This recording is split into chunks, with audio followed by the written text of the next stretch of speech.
Jam 12 malam musim dingin disuruh nyuci kamar mandi. Justru dikunci dari bawah. Dia sambil mukul aku jadi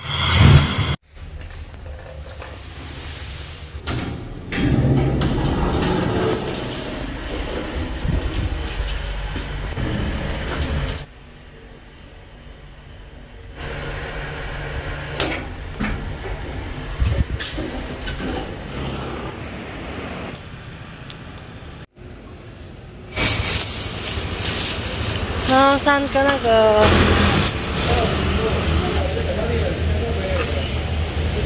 够不够？还是要多一点。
Assalamualaikum teman-teman, balik lagi dengan aku Krista XL.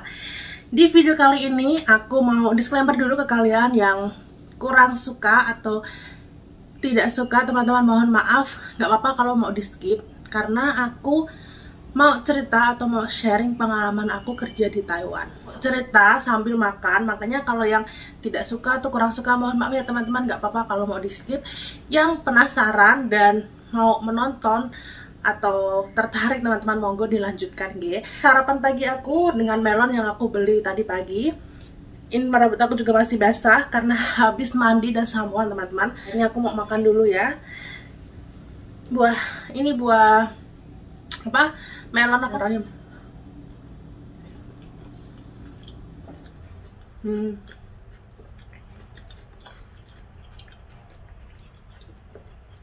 Rasanya enak, seger. Aku mau cerita ke kalian, pertama kali aku datang di Taiwan itu 2016 teman-teman. Ini ada fotonya sama Mbak Tina juga. Dulu aku kerja di Taiwan itu sebenarnya jobnya jaga akong yang seuren. Kalau tanya seuren itu apa sih kak? Oh, seuren itu orang yang sudah stroke tapi badannya itu mati semua teman-teman. Jadi dia bisa gerak cuma sedikit saja dan malah nggak bisa gerak sama sekali ya. Dan dia cuman otaknya saja, maaf ya, otaknya saja yang hidup. Jadi orang seuren itu cuman bisa buka mata, terus batuk, nguap, seperti itu teman-teman. Jadi maaf sekali, itu juga bisa dibilang mayat hidup, maaf sekali ya. Nah, karena waktu itu aku sebelum datang ke Taiwan, akong yang mau aku jaga itu atau job aku itu dia meninggal dunia, jadi aku ganti job. Nah di jobnya itu job sebenarnya jaga akong, tapi aku kerjanya di restoran dan aku tahu. Cuman waktu itu pihak agensi aku bilangnya kamu di restoran itu hanya 6 orang sama kamu. Tapi setelah aku sampai di sini ternyata yang kerja cuman aku teman-teman, dan itu restorannya lumayan besar ya, karena ada 8 meja. Nah 8 meja itu besar-besar loh, dan setiap orang sini makan itu pasti harus ada mangkok, ada piring, ada apa itu banyak sekali, dan itu semuanya yang mengerjakan aku. Majikan juga ada 2 orang yang istrinya itu orang Vietnam, kalau yang suaminya orang sini asli. Terus juga ada yang bantu-bantu. Aku kirain itu kerjanya pagi sampai sore gitu loh. Ternyata enggak. ternyata kerjanya itu cuma 2 jam atau nggak 1 jam, cuma bantu-bantu aja. Jadi selebihnya itu aku dari mulai nyuci piring, nyiapin masakan dengan segitu banyaknya menu teman-teman, Masya Allah itu sangat capek sekali.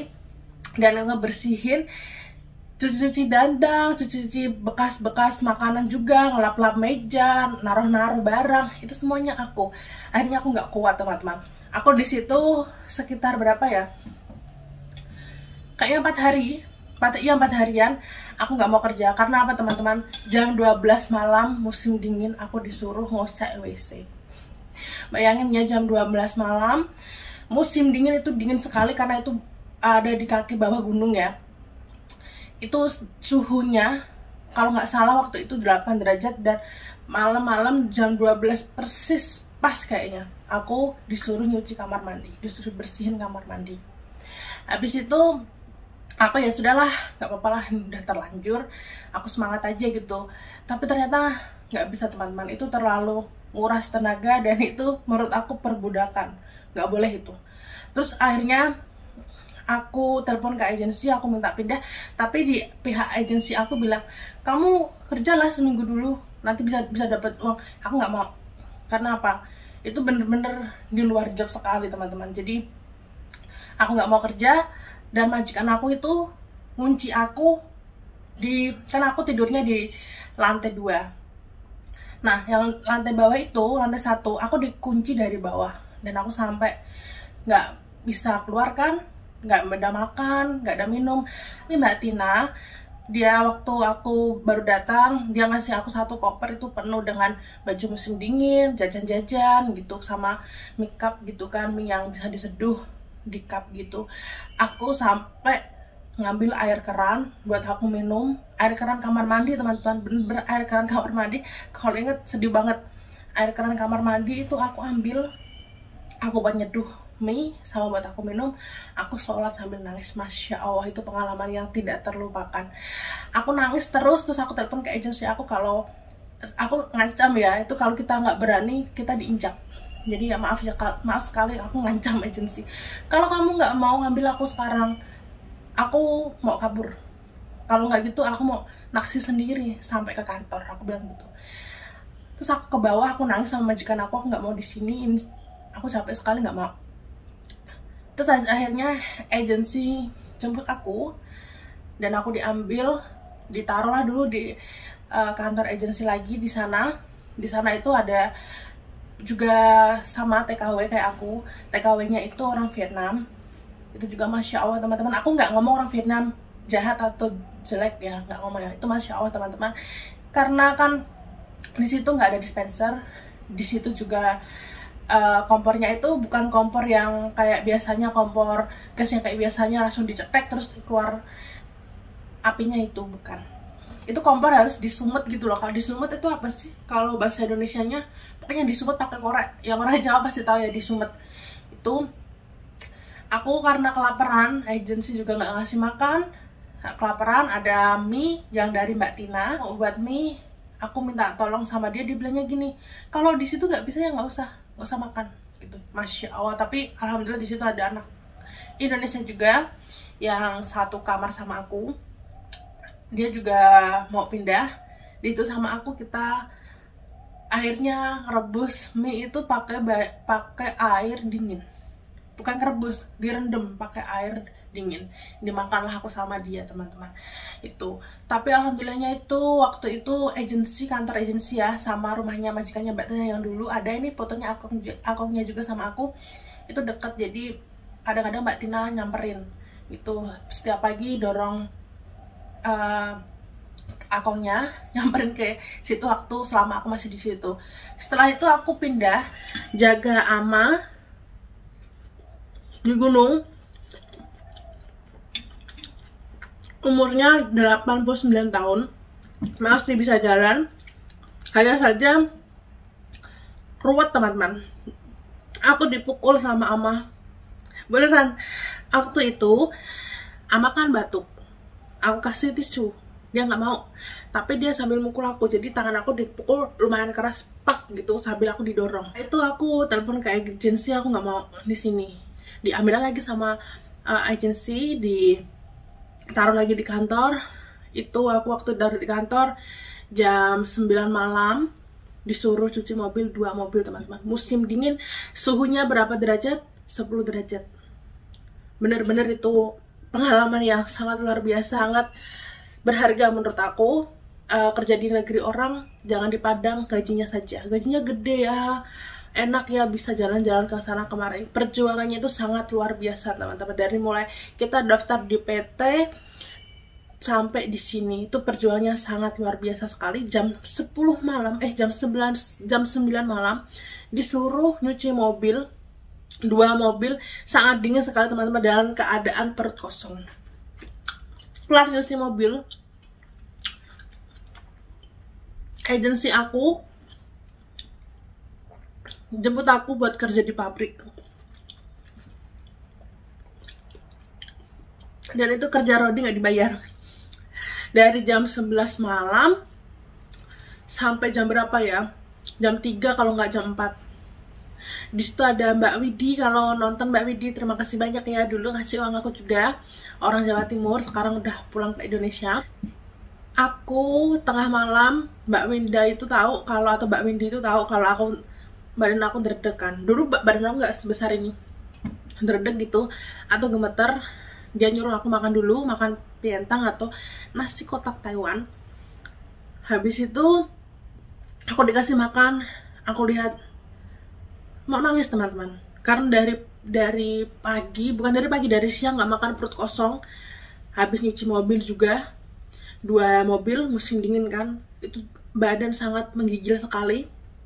Dikasih makan lah sama Mbak Winda itu, ini makan jatah aku, nggak apa-apa kamu makan dulu ya. Dia tahu kalau aku non. Terima kasih banyak ya sekali lagi Mbak Winda, ada orang baik yang nolong aku. Makan itu sambil nangis, karena nangisnya gimana, nangisnya tuh gini, ya Allah, baru aku mau ngerasain makan yang menurut aku itu enak. Ada ayamnya, ada nasinya, ada sayurnya, ada sambelnya juga. Dan Mbak Winda itu atau Mbak Widi itu ngelus-ngelus aku teman-teman.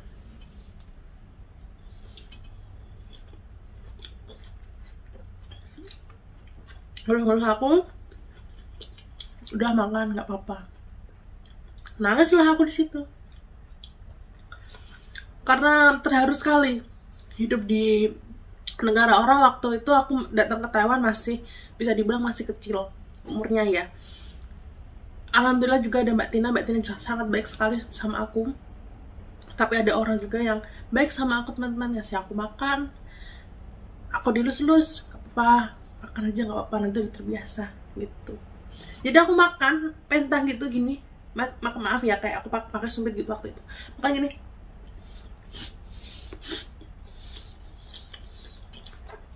Sampai seperti itu. Jadi bener-bener luar biasa. Setelah itu Mbak Winda itu atau Mbak Widi itu, waktu agensi mau bawa aku ke kantor agensi lagi, dia ngasih uang aku 100 sente. Pihak agensi nyuruh aku bantu di cateringan itu selama berapa hari ya, kalau nggak salah 4 hari atau berapa. Capeknya minta ampun, tapi di sana juga ada orang Indonesia, cuman aku nggak, aduh ampun teman-teman itu, karena tidurnya bener-bener sangat-sangat membagongkan kalau menurut aku. Jadi tidur itu jam 1, jam 12, jam 3 bangun. Jadi istirahatnya cuma sebentar saja, nggak ada istirahat lah kalau menurut aku. Itu aku nggak kuat, cuma bantu-bantu aja, tapi alhamdulillah cuma bantu-bantu saja. Habis itu aku yang majikan aku yang itu restoran itu juga sama teman-teman. Aku tidur jam 2, bangunnya jam 5. Kalau nggak gitu jam 4, sama. Kalau kerja di restoran yang di sini pasti tahu ya. Abis itu setelah itu kan, aku diantarin ke majikan aku yang Akong ini, sama majikan aku yang ini. Alhamdulillah, setelah hampir 3 mingguan terlontang-lantung kesana kesini, kesana kemari teman-teman, dapat majikan yang luar biasa baik sekali. Ini mereka, foto-foto aku juga ada nih. Majikan aku ini menganggap aku seperti keluarganya sendiri, seperti anaknya sendiri, seperti anak bungsunya sendiri. baik sekali, semua kebutuhan dicukupin teman-teman, dan juga memberikan aku fasilitas yang menurut aku itu wow banget. Jadi aku difasilitasin banyak sekali, boleh pakai ini, boleh pakai itu.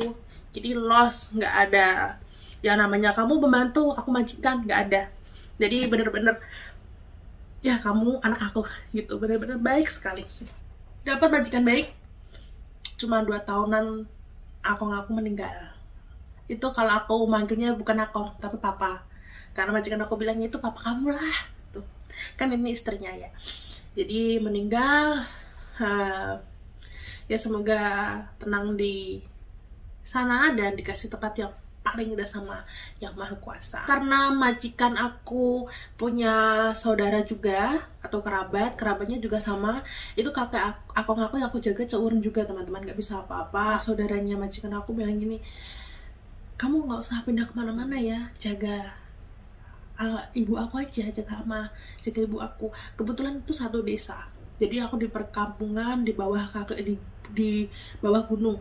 Terus aku gini, kamu mau sama aku, kamu mau ngambil aku buat kerja jaga ibu kamu? Ya nggak apa-apa, kamu kan baik, katanya majikan kamu baik. Terus majikan aku tahu gini, enak aja majikan, dia itu anak aku, dia panggil aku mama. Masya Allah, itu aku terharu sekali teman-teman. Waktu aku meninggal, aku nangis banget. Aku nangis sampai nggak mau makan, bukan nggak mau makan, nggak doyan makan 3 hari. Tapi sama majikan aku, sama anak-anaknya sangat baik banget sama aku. Udah nggak usah ditangisin, bapak aku makan dan sakit, karena itu waktu itu musim dingin dan itu dinginnya sekali. Aku sudah ada firasat, oh ini nggak lama, maaf ya aku bukan mendahului Tuhan atau mendahului Allah, kayaknya firasat, soalnya udah beda sekali.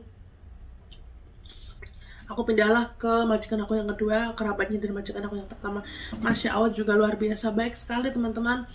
Waktu yang majikan pertama kan satu rumah sama majikan, yang majikan kedua itu nggak satu rumah, jadi sama nenek, ada cucunya ama, cuman kayak lo gue gitu loh. Yang penting kamu jaga baik, udah beres. Aku jaga 2 tahunan lah, 2 tahunan lebih. Juga meninggal tahun kemarin. Meninggalnya nungguin aku, karena waktu itu emang suster bilang ini mungkin 2-3 hari lah. Itu karena kondisinya tidak memungkinkan kan, mau dibawa ke rumah sakit juga tidak memungkinkan. Meninggalnya di rumah. Sama aku itu ditungguin sama anak-anaknya, ditangisin, tapi belum meninggal, maksudnya belum sakaratul maut gitu loh.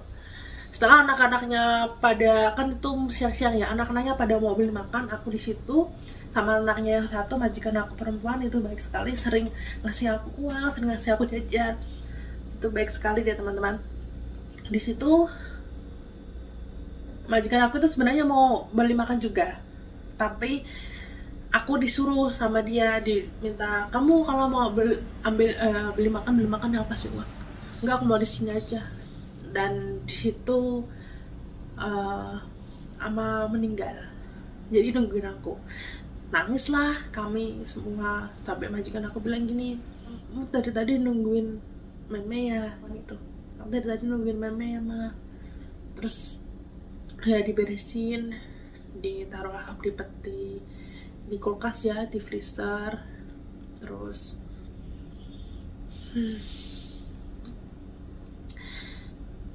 sedih banget, 2 orang yang menjaga meninggal. Ama itu juga kondisinya seuren ya, atau maaf ya ama hidup. Tapi ya sudah selesai semuanya, dan alhamdulillah sampai detik ini majikan aku yang 1-2 itu masih berhubungan baik dengan aku. Alhamdulillah sekali teman-teman. Sebenarnya aku mau diambil lagi sama kerabatnya yang majikan aku pertama sama kedua, mau diambil saudaranya buat jaga nenek ama atau buat jaga ibunya. Di situ ada TKW Filipin. Dia bilang gini, kamu masuk ke sini nanti Filipin aku nggak mau sama dia, aku balikin ke Aceh. Tapi aku nggak mau teman-teman, mutus rezeki orang ya, aku nggak mau. Sempat terjadi ketegangan sama agensi karena aku punya job sendiri, tapi agensi tidak mau naruh aku di situ. Akhirnya aku pindah ke sini lah, ke Kaohsiung sama kakak aku Mbak Tina. Terus jaga ama ini. Alhamdulillah, pertama memang ya namanya tak kenal maka tak sayang ya teman-teman. Jadi waktu itu di sini sangat berat sekali karena jaga 2 lansia ya. Tapi setelah aku jalani dengan sabar, dengan ikhlas, ya aku bisa menjalani semua ini teman-teman. Alhamdulillah sekali. Jadi intinya adalah kesabaran, keikhlasan itu penting. Majikan aku juga sekarang sangat baik sama aku teman-teman, nggak pernah ada komplain, nggak pernah ada gimana-gimana. Namanya juga tak kenal maka tak sayang, karena udah kenal jadi sayang teman-teman. Seperti itu perjalanan aku di Taiwan di sini. Jadi nasib-nasiban, jangan dipikir gaji gede semuanya gede.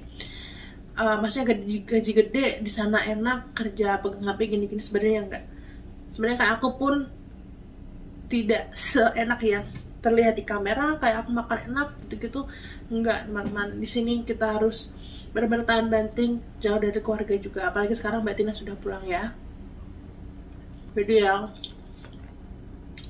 harus berjuang sendiri, nggak ada yang mau ditoleh-toleh sana sini, nggak ada. Apa itulah alhamdulillah kerja di sini. Jika aku sekarang seperti ini, yaitu dari kesabaran dan keikhlasan aku menjalaninya teman-teman. Ya sudah, ini ceritanya maaf ya panjang. Jadi aku tadi bilang kalau mau di skip aja nggak apa-apa teman-teman. Kalau mau ditonton, alhamdulillah, terima kasih banyak. Ya kalau begitu teman-teman, terima kasih banyak yang sudah nonton aku, yang sudah mau dengerin curhatan aku yang menurut aku ini penting. Tapi kalau menurut kalian nggak penting nggak apa-apa teman-teman. Yang mau nonton saja yang ditonton, sekali lagi.